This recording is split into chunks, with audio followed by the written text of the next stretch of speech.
Intro here. There you go. Hello and welcome to Niche Talks. And for today's episode, we have Suzy Darke, coach and writer. So hello, Suzy. Hello, Penny. Thanks for having me. You're very welcome. Pleasure to have you here. And we've done the intro, so we're just going to do a straight kick-off of question one. What set you off on your own path to get us going?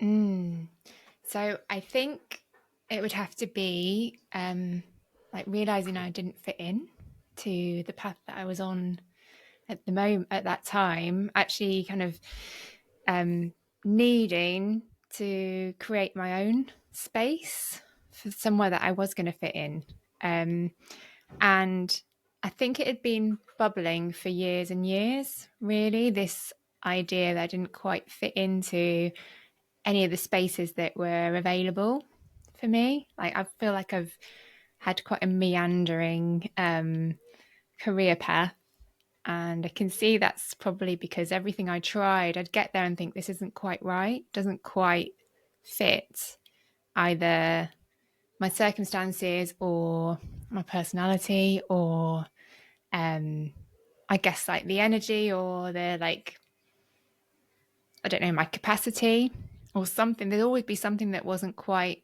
right.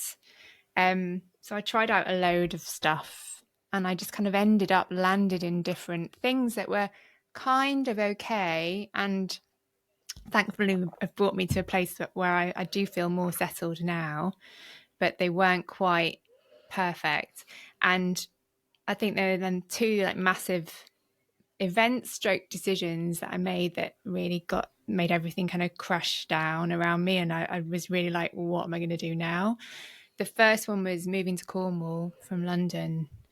And that was a kind of on a whim. Yeah, it was. It was a big move. It was on a whim decision for my partner and I, he's now my husband, to move down here. And that was in 2007, I think. And at the time, I didn't really have any ties. I was finishing a PhD. He was a bit of a wanderer as well. So we just decided to come down here just to give it a go. And we'd done that a few times, been traveling and come back. And we'd always come back to London, always come back. That had been our base. And the problem with Cornwall was as soon as we moved down, I kind of knew that I wasn't going to move again. And it was like, okay, so now we're here. Now what? And Cornwall is amazing, beautiful place to live, beautiful people, but employment-wise, it's very, very limited. You know, there's a huge seasonal economy here. There's a lot of work in hospitality. It's very seasonal. Other kinds of work a bit trickier to come by. So I found it really hard navigating employment down here. And that's all I'd ever thought of. I'd never thought of starting my own thing. Nobody in my family's ever had their own business. We've always been, you know, just generations and generations of very good workers, you know, good employees. So that wasn't even on my radar, starting my own thing. So I went through a few different kind of permutations down here, and I ended up working in a digital agency, which was, you know, which was great. Creativity wise and people wise was really good. Wasn't quite right, but it was a kind of this will do for now. And then the second massive event happened, which is I became a mother, and all of a sudden my Monday to Friday 9 to 5 job, like, you know, an hour drive away, just wasn't going to work. And it was like, oh shit, now what do I do? So we tried loads of different permutations of that as well. My boss was amazing, and he was, you know, he really tried to accommodate me. We tried me working from home. I tried the nanny thing, the nursery thing, sorry. It didn't really work with my kids at all. So it was going to have to be me working around my really tiny ones. I had two quite quickly, one after the other. We tried like me working from home, me doing part-time, me doing this, that, and the other. It just never really worked. And it got to the point where it's like, I don't fit into employment anymore. So I'm going to have to create something else.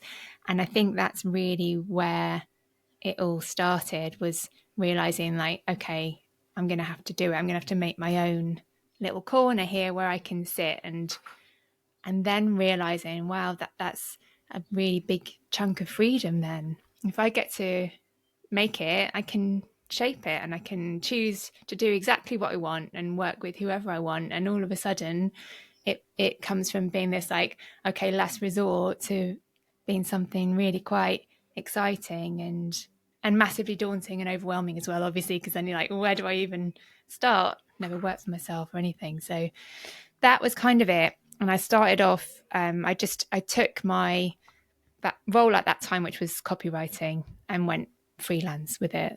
And that's where I kind of started. The niche bit, I guess, comes And was from there a focus? Yeah. Go on. Was there a focus? Yeah, because I was going to say, what was Yeah. what was the focus of the copywriting?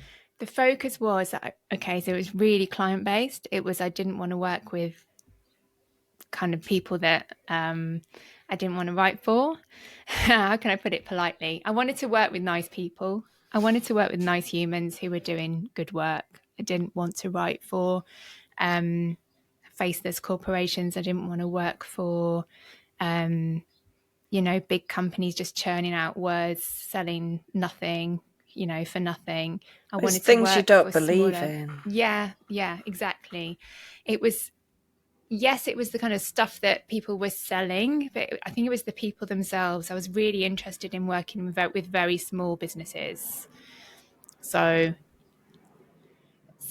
working with like one person businesses or really, really small teams where the business is set up around like the values of the person that's created it, rather than going in somewhere and writing words about something that you can tell the people themselves don't quite believe in the thing that they're selling. So it was really important to me, and that's where it started, really. I guess that's where my niche was, like finding those businesses and who were they. The problem that I met straight away was how to actually find clients and get more visible online. And I found it really, really difficult as a kind of quieter person, a more introvert person. Like, how do I do that? I could see everybody being really kind of loud and flashy and in your face on social media. And it's like, I can't do that. I did try, but it just didn't work at all for me. So I guess another bit of the niching for me was working out how to show up in this space as myself, and attract the kind of clients that were interested in that too, interested in being real, really, and being honest, and really connecting with other people. So I had some lovely copywriting clients, and then found that I was less interested in doing the writing for them and more interested in the conversations that we were having at the beginning of that relationship. So we'd get on a strategy call, and I really enjoyed those conversations, and like teasing out what exactly they wanted to say about themselves and what they loved about the work that they did. Those would kind of morph into almost like mentoring conversations. And then my interest kind of became piqued. It's like, maybe I could just do the conversation bit without doing the writing bit. So I retrained to be a coach, and that's where I am today, working with quite similar people, really, very kind of values-based women who want to change things, want to do meaningful work. Yeah. Yeah, I love because on your website you describe yourself as empath and highly sensitive person, or diagnosed, and I have very similar. And it sounds like quite a similar path in the sense of, I always had this saying about, I love what I do, but I was less keen on how I was doing it and who I was doing it for a bit, and I needed to change it up. I think I changed a lot. So mine wasn't through children, but just different phase of life. Yeah. And I think it's the thing of what you've done for yourself. You realise you're not the only one as well, and there's all these other people. Yes. that have a similar, not the same, but similar stories, and all how you can help and join together. And I think there's something really, as you say, exciting in that. Instead, it goes from last resort to actually like, this has actually been a total blessing. Yes, completely. Yeah. And yeah, just that freedom and that choice that it gives you opens up. Like if I'm creating something from scratch, like how do I want it to look? I can make it any way I want it to Yeah. look.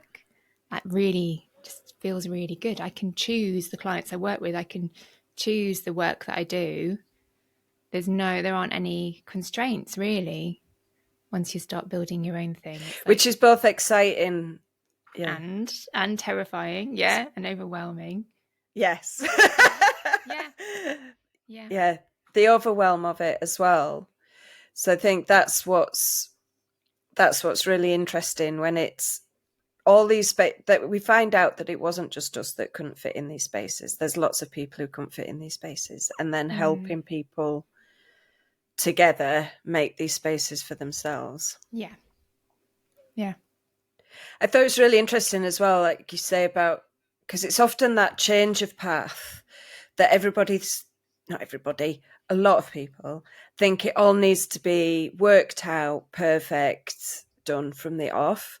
Mm, And while you need to have an idea of where you're going, that just getting started. So the fact that you just switched who you were copywriting for and how you were doing it. And then from that, mm-hmm. I'm really loving these conversations we're having, and Yeah, then doing that retraining of the yeah. coach. So I think that's really, I think that's, I think that's really good for people to hear, that you don't have to have it all worked out, and it'll continue to change, and it keeps changing along the way, which we'll touch on a bit as well. Absolutely. Yeah. And I have to say that But just that yeah, getting going, I think is really important. But, I don't want to make out it was really easy. Like, it didn't feel particularly comfortable doing the freelance copywriting because I knew it wasn't exactly what I wanted to be doing. But it was the first step to getting where I am now, which is a lot more aligned with where I want to be. I didn't really know where now is. That's the problem. I didn't even have a clue that there was such a thing as a coach, or that I could retrain to be a coach, or that people really needed that service. So I couldn't have waited until that was perfect, because I would never have got here. It was only by doing the next best thing that I managed to kind of follow the breadcrumbs to get to where I am. So yes, but often we can't have it all worked out because we don't actually know what worked out is going to look like till we get there. yeah.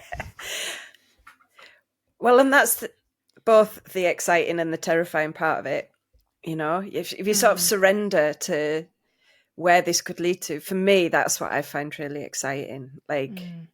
and it is exactly like you say, it isn't easy all the time. And I don't wake up every day going, ooh, what adventure is going to await Yeah. going to await for me today? There's like lots of like, existential Mm, crisis. But at the same time, yeah. it's those highs and that feeling when you really find something that lights you up again, or you really Yes. start on something and you feel, like you say, you felt it with those conversations, and then you got going. And I just think it's, yeah, the thing of really good to hear of like, not everyone doesn't have it worked out from the off, and Mm, everybody doesn't know where it's heading.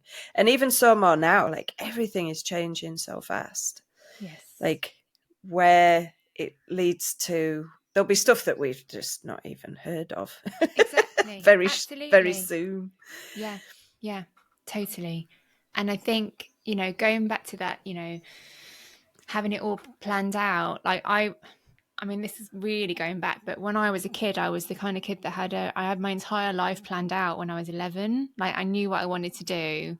And I was like, I'm going to go to university. I'm going to train to be a lawyer. I'm going to be a barrister. And that's what I'm going to do.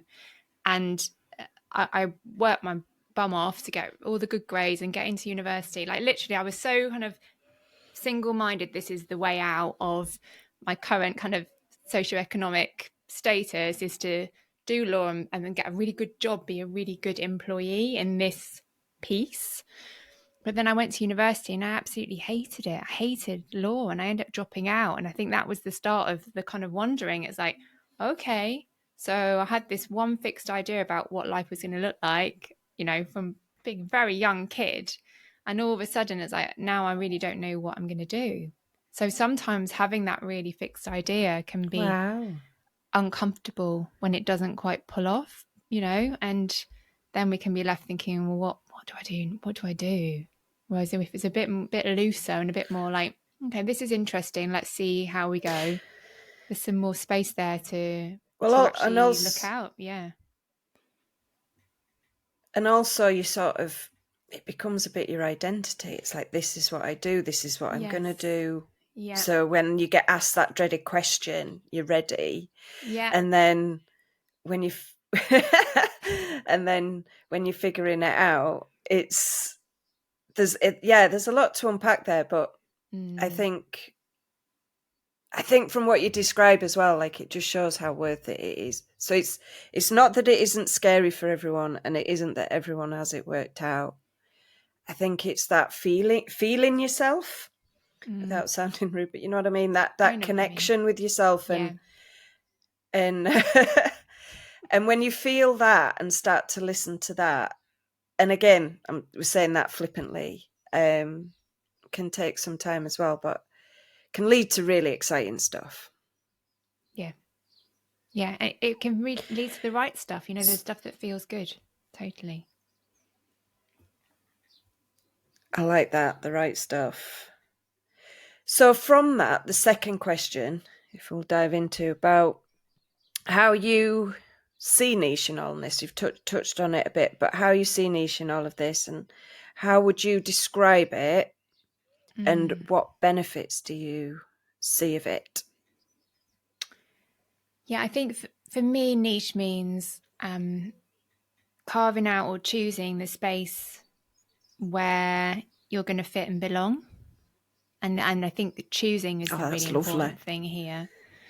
Um, so it's got this piece about choice, and that feels really important. And linking to what we were speaking about just now, is choosing what matters to you, and like really allowing that to have weight in the work that you do. Like trusting yourself enough that what you find interesting and important and meaningful is plenty, and that's following that is a good place to start with your niche. I think that's so a lot about choice and finding the space where you kind of belong.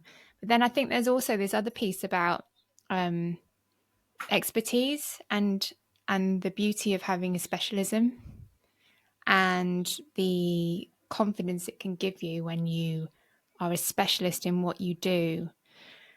And I think this links back to my other very kind of random past thing, which is I've got a PhD. So I spent a long time researching and writing about a very niche area of history.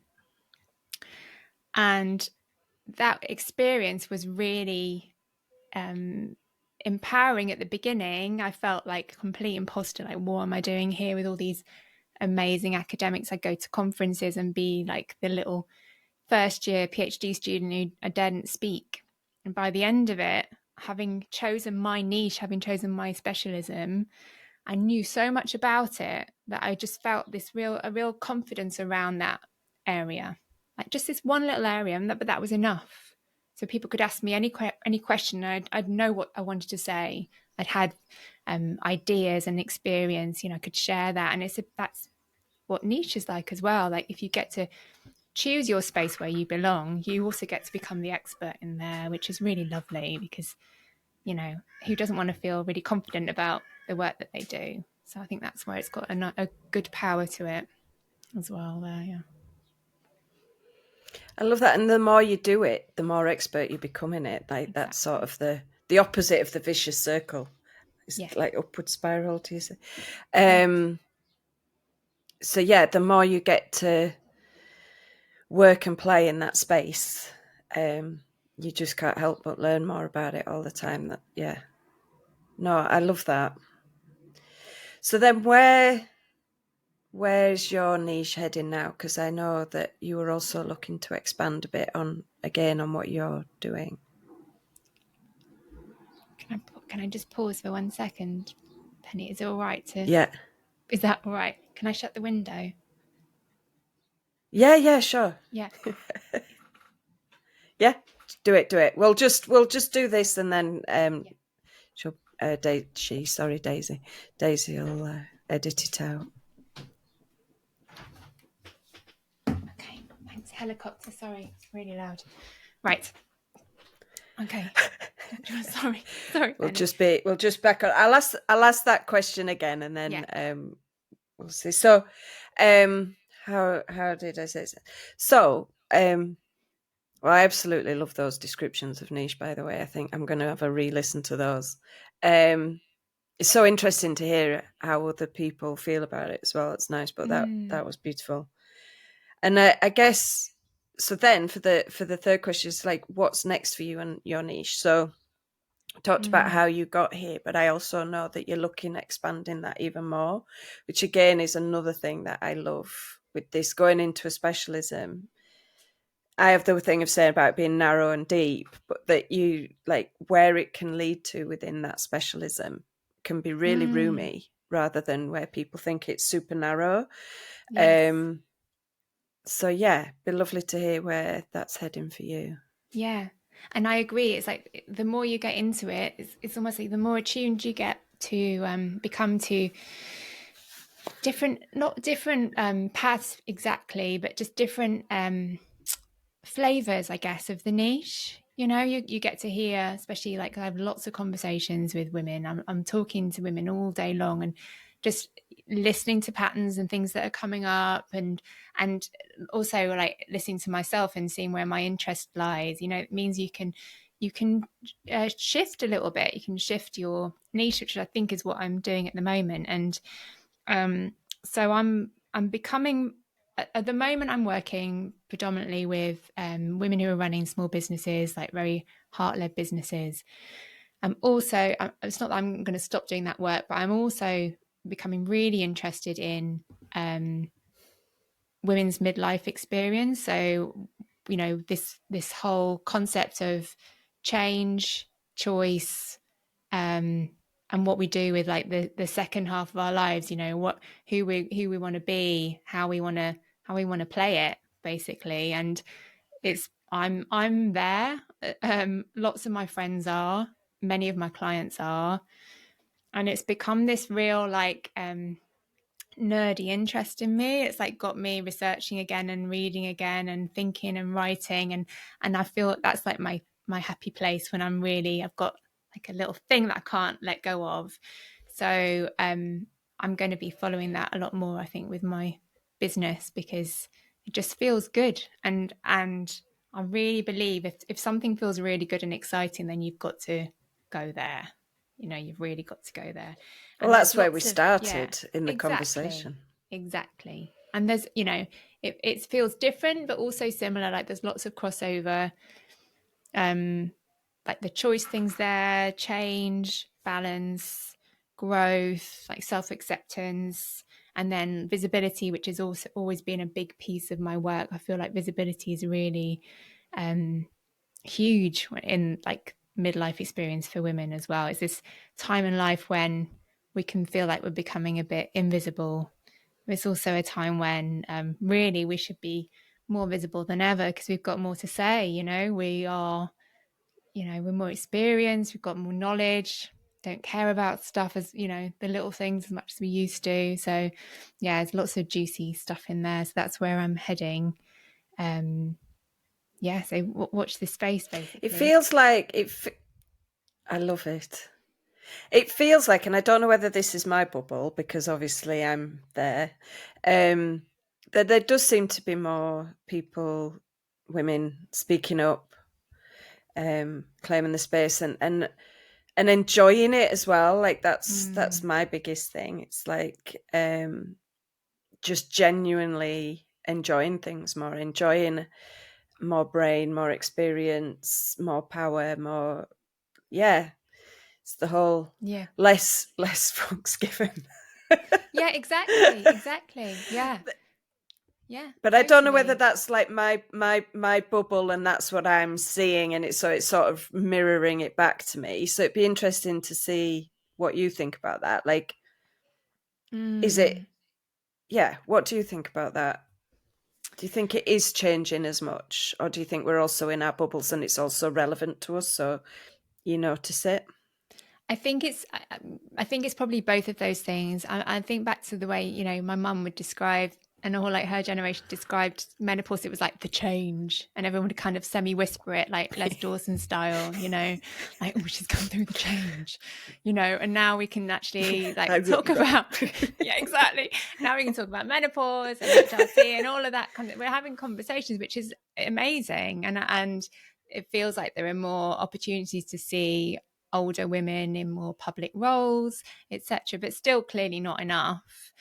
And I think, as well as it being like a societal, cultural thing, I think it's a very personal transition as well, from being kind of young woman to, you know, middle aged, more mature woman that each of us goes through. And I think there's a, despite, regardless of how out there it is, I think there's stuff that goes on internally for many of us that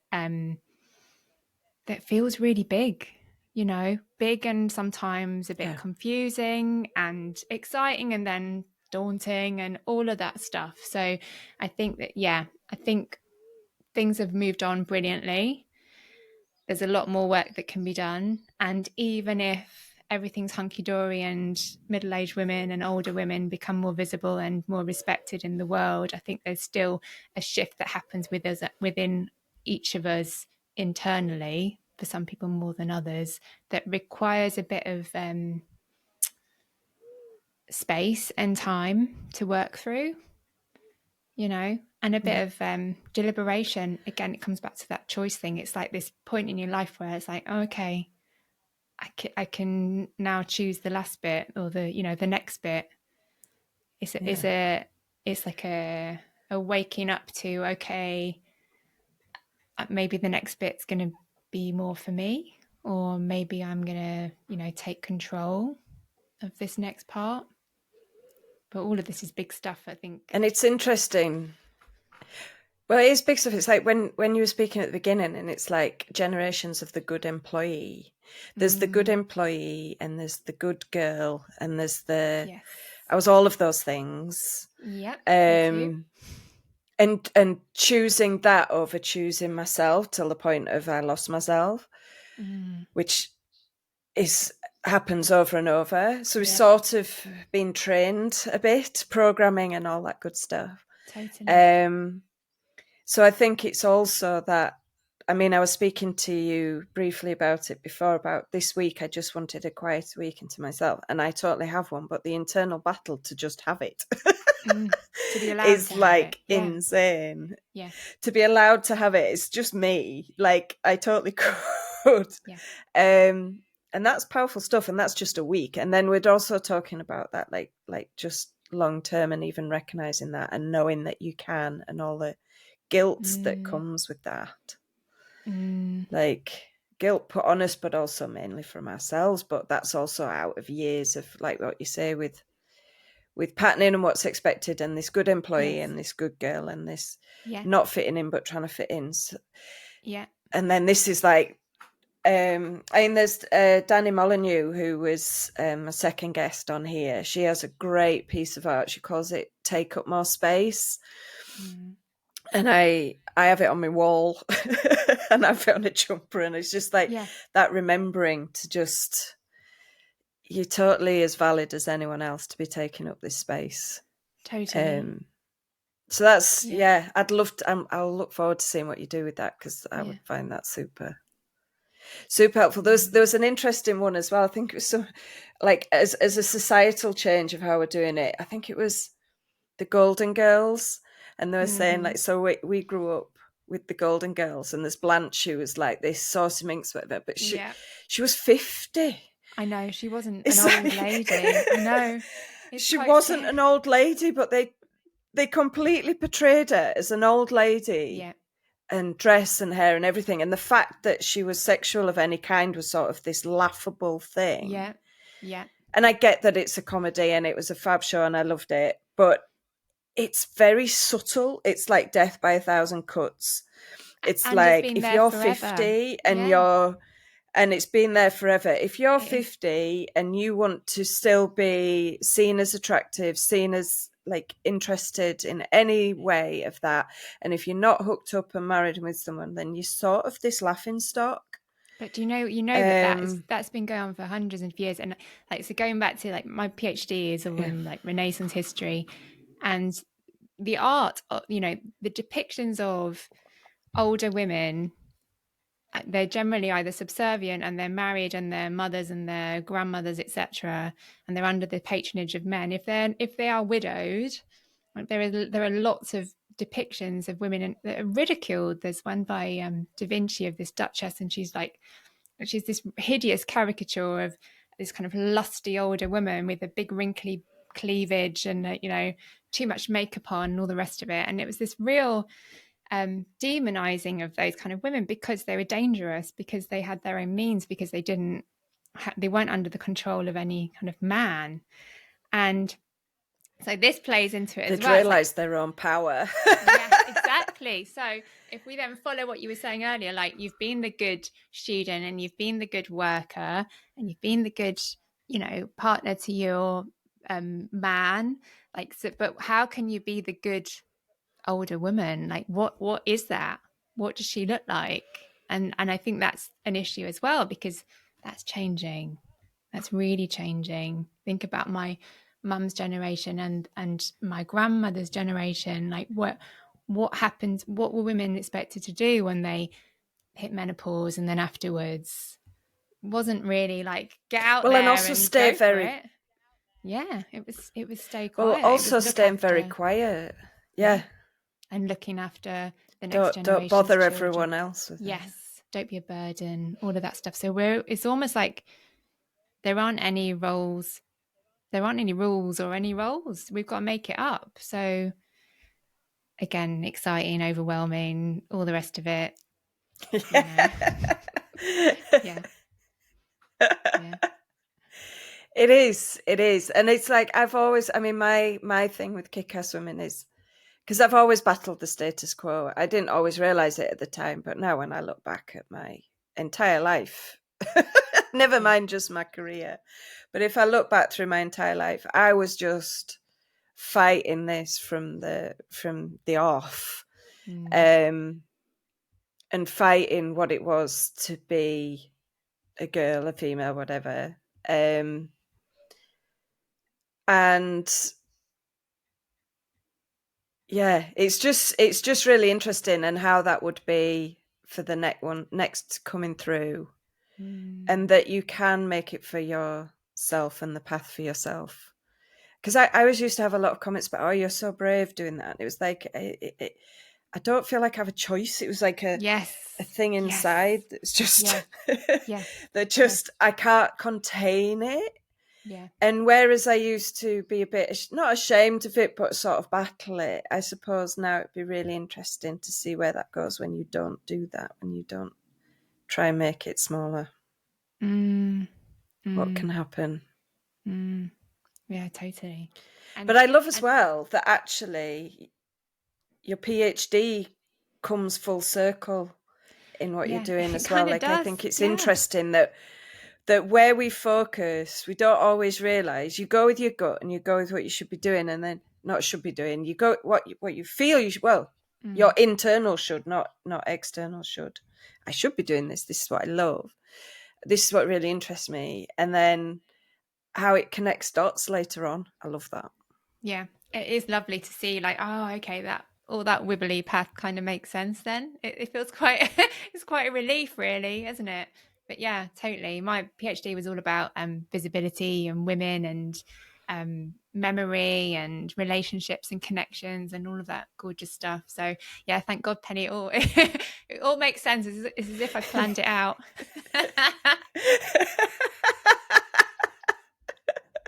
I love it when a plan comes together. Yeah, totally. Yeah. No. Well, I've loved our conversation and Yeah, me too. hearing where it's been, where it's going. And I really appreciate a description of niche. That's really one of the most beautiful I've heard. So thank you for that. Thank And you. I'll add all details to Suzy in the show notes. But for now, thank you very much. Thank you, Penny.